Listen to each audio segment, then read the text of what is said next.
Fala aí, pessoal, sou Jorge e Nicola, bem-vindos a mais um vídeo do canal. Sempre bom ter vocês por aqui. Sem perder tempo, pedir para deixar like, se inscrever no canal e ativar as notificações. Deixa eu contar um bastidorzinho importante.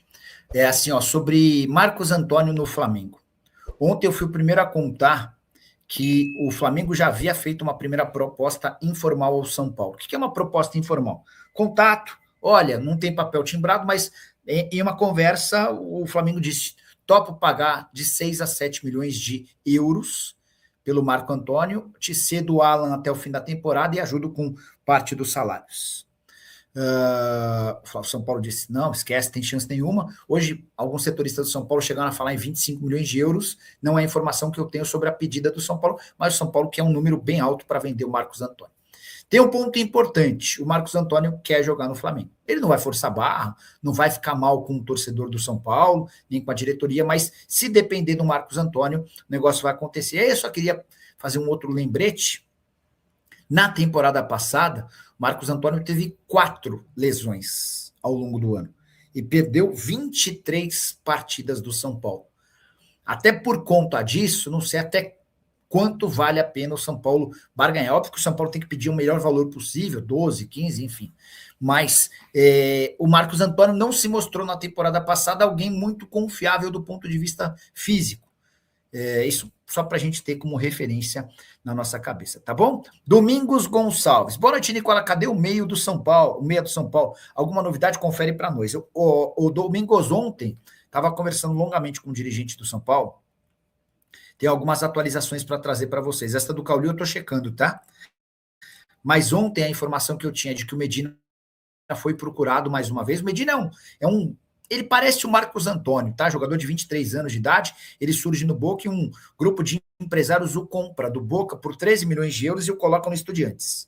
Os caras entendiam que o Estudiantes seria uma ponte para um grande negócio na Europa. O Estudiantes até fez boa temporada passada, mas não aparecia nenhuma proposta da Europa. E aí o pessoal desse grupo de investidores decidiu trazê-lo para o Brasil. Procuraram o Botafogo, houve uma conversa avançada, mas o Botafogo não pôde inscrevê-lo por conta do transfer ban.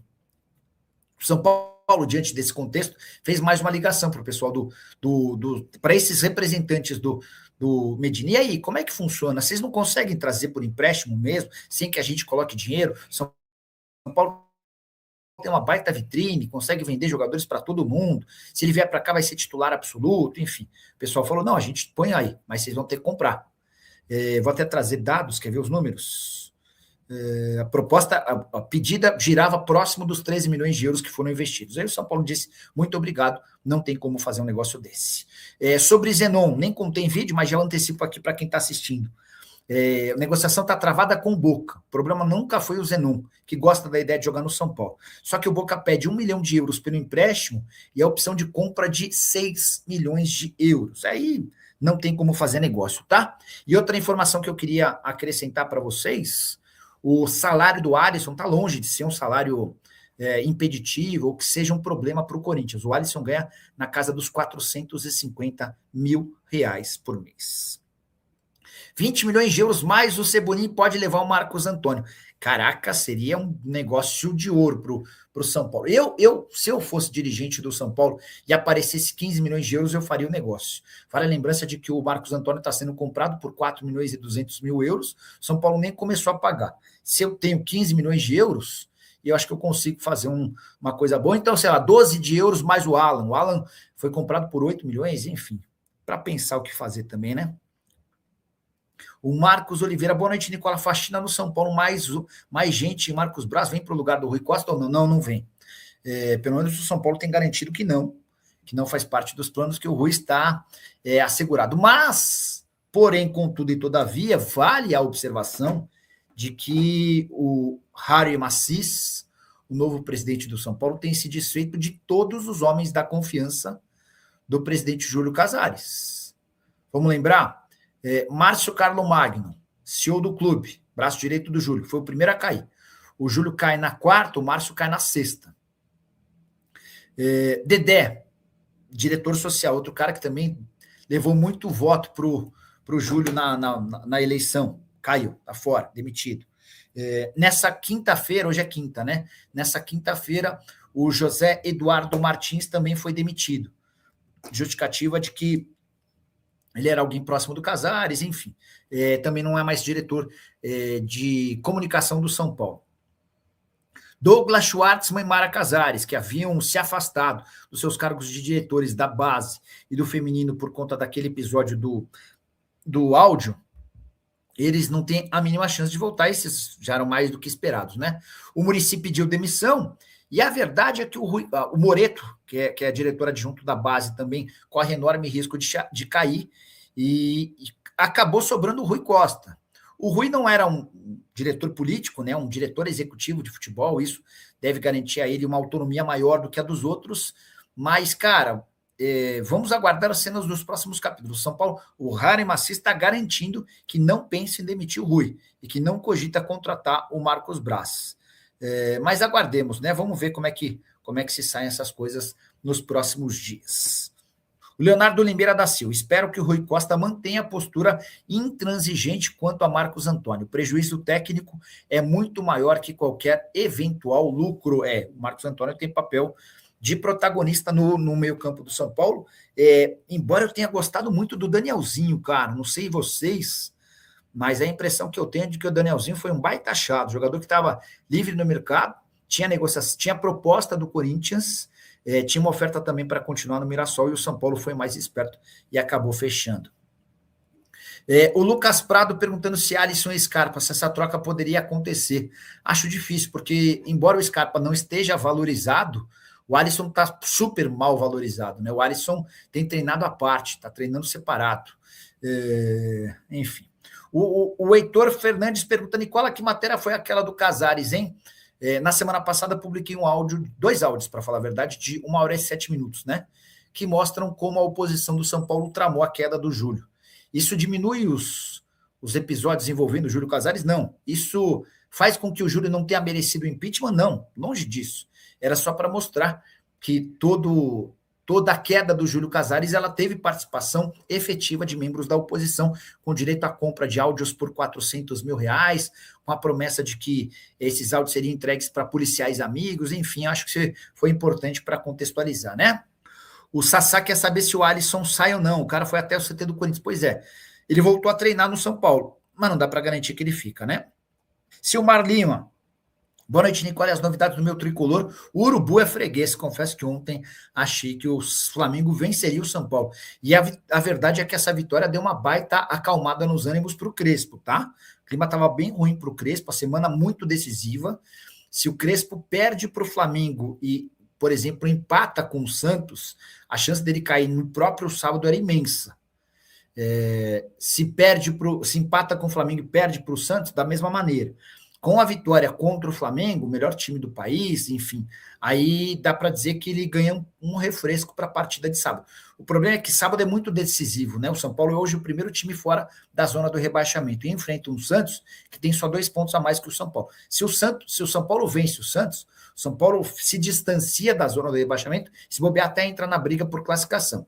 Mas empate ou derrota vai deixar o São Paulo numa situação bem chata, tá?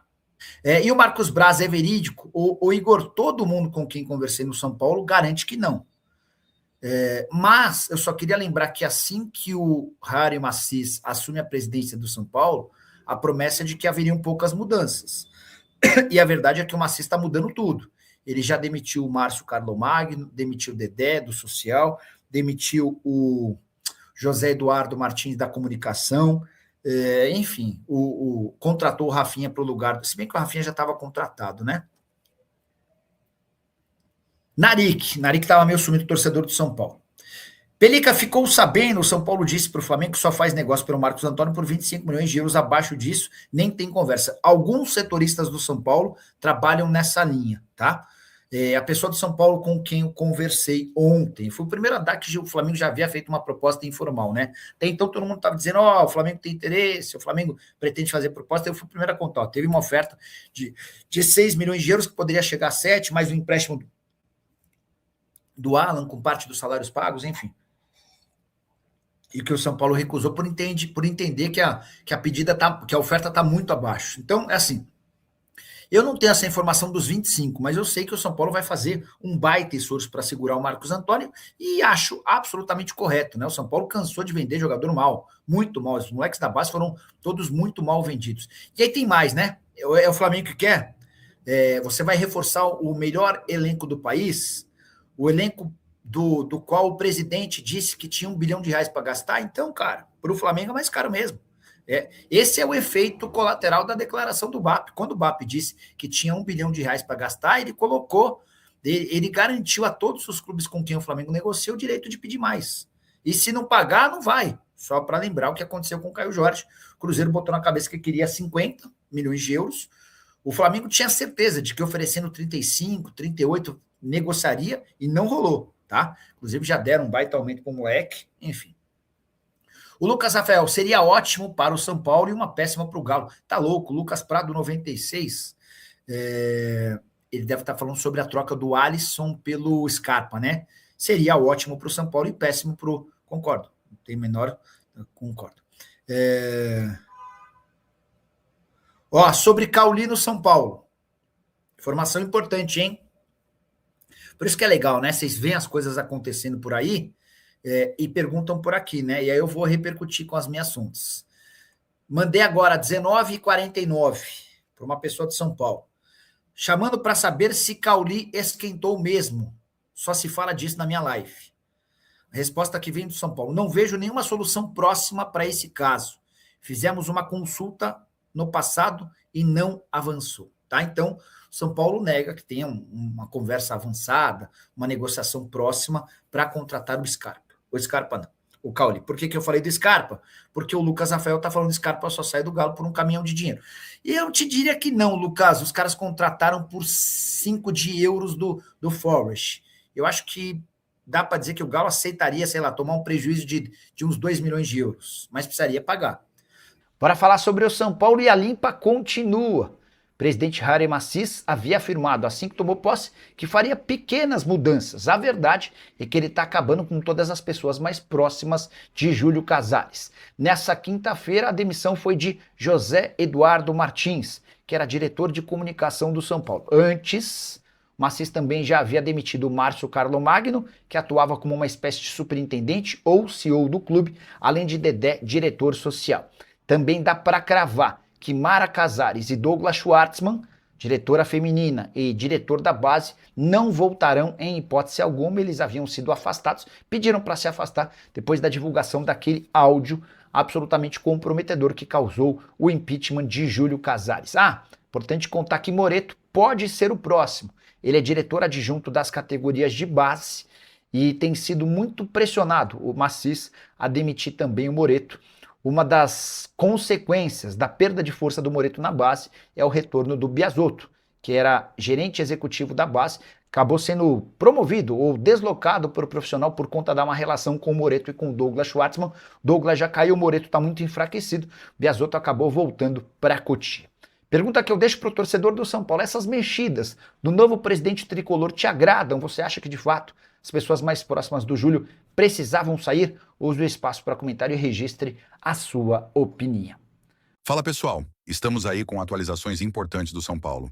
Se inscreva e ative o sininho para receber mais atualizações do Tricolor. Deixe seu like, que é muito importante para o crescimento do canal. Utilize o espaço aqui embaixo para registrar sua opinião. Ficamos por aqui com mais esse giro de notícias. Um abraço e até o próximo vídeo.